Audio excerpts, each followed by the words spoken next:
Bon, la dernière fois que je vous ai fait une petite vidéo de promenade de chien, je vous avais raconté que j'avais décidé de tester le train pour me rendre au travail. Et cette première expérience avait donné lieu à d'incongrues anecdotes.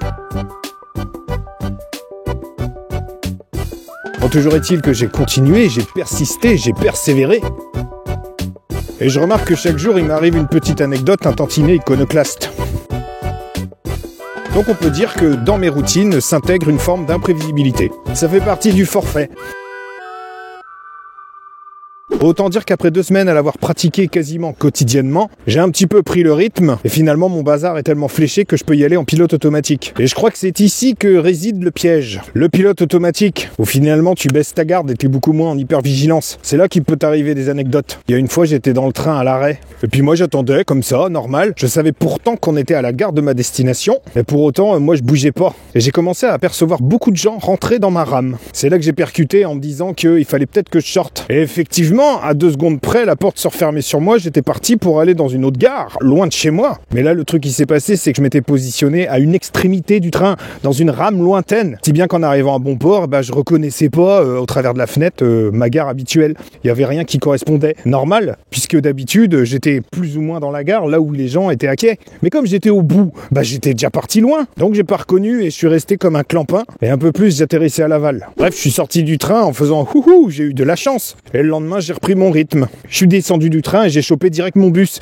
J'étais même content de le choper direct. Ça me permettait de gagner un peu de temps, éviter d'attendre à l'arrêt de bus. Et à l'intérieur du bus, au bout de 5-6 arrêts, j'ai commencé à me poser des questions. Je reconnaissais aucun arrêt. Genre sur les 2 premiers, j'ai voyé que du feu. Et à un moment, c'est parti en cacahuète. Je reconnaissais que dalle. Du coup, je me suis permis d'aller interroger le chauffeur. Vous allez bien à l'université? Pas du tout, on va au parc des expos. Je suis pas dans le bus L3.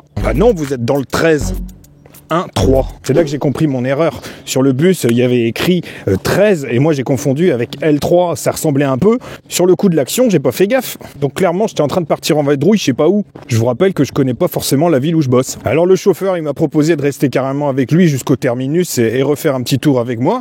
Mais là, il y avait un risque que ça prenne des plombes et que je sois complètement en retard. Ou l'autre solution, c'était de me déposer au prochain arrêt et qu'après je prenne la ligne 1 pour réussir à retrouver mon chemin. Alors c'est ce que j'ai dit que je ferais. Mais dans le fond, je savais que je mentais. Parce qu'il était hors de question que j'aille essayer de m'embrouiller à comprendre les lignes de bus alors que j'étais déjà en retard. La meilleure solution pour moi était d'y aller à pied. Du coup, je suis descendu du bus et puis j'ai commencé à me promener avec mon GPS. J'en avais pour 3 km. Je suis quand même arrivé pile à l'heure au boulot, mais j'étais en sueur.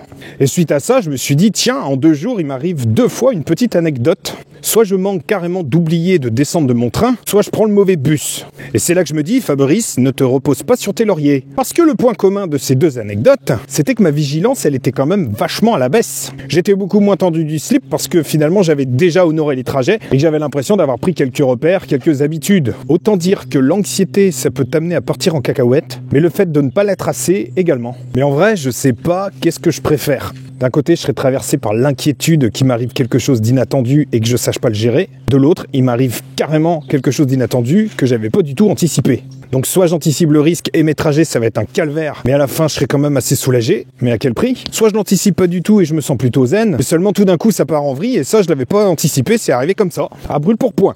Moi, en vrai, j'ai quand même une ébauche de réponse. J'ai l'impression que le 2e scénario me convient beaucoup mieux. Souvent, je serais anxieux par rapport à des espèces d'anticipation de choses que j'ai pas vécues et je me pose la question, comment je vais m'ajuster? Comment je vais m'adapter? Est-ce que j'aurai suffisamment de flexibilité cognitive pour m'en sortir sans dommage? Mais quand j'anticipe pas, à la fois je me questionne a posteriori sur comment ça se fait que j'ai pas anticipé. Donc là je risque de me prendre la tête parce qu'il faut absolument mener l'enquête pour ramener un peu de cohérence dans tout ça. Mais mine de rien, sur le moment, je vais développer quand même des stratégies, une forme de résilience, enfin toute proportion gardée avec l'usage de résilience évidemment, qui me permet de rebondir et de reprendre le cours des choses, une situation d'équilibre. Souvent dans ce cas de figure qui fait appel à la surprise, je me surprends moi-même des capacités que je suis capable de mettre en place. C'est là que j'identifie quand même les ressources que je peux avoir. Donc avec tout ça, ça m'interroge un petit peu, notamment sur ces histoires d'anticipation, sur ces histoires d'avoir besoin finalement de tout préparer en amont, de visualiser les choses. Et je me rends compte que c'est pas forcément un trait de caractère chez moi,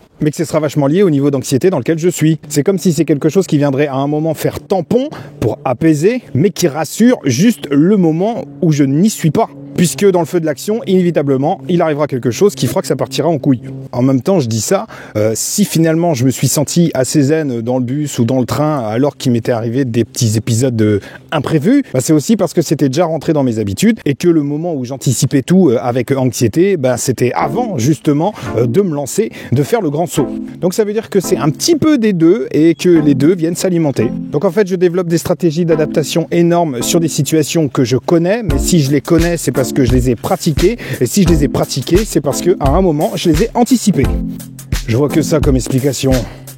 Bon, c'était ma petite réflexion du soir, quoi.